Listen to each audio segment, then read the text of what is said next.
Unjha APMC chairman લાલ ગુમ થઈ ગયા હતા। નકલી જીરું અને વરિયાળીને કારણે ઊંઝા એપીએમસી બદનામ થઈ રહ્યું છે, ત્યારે નકલી જીરું બનાવનારા અને વેપાર કરનારા સામે કડક કાર્યવાહી થવી જોઈએ તેમ જણાવ્યું।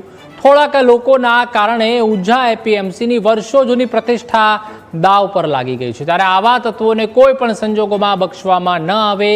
નકલી મસાલાના કાળા કારોબાર સામે કડક કાર્યવાહીની પણ માંગ કરી।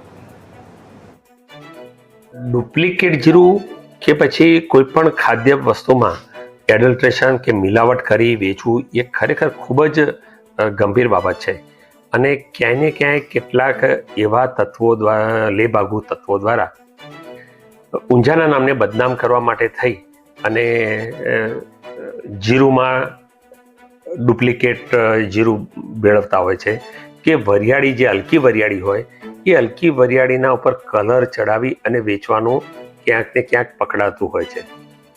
સમગ્ર રીતે જોઈએ તો પૂરા વેપારમાં હાર્ડલી આવા લોકો 2 કે 3% લોકો હોય, પણ એના લીધે આ મથકની ઇજ્જતને પણ નુકસાન થાય છે।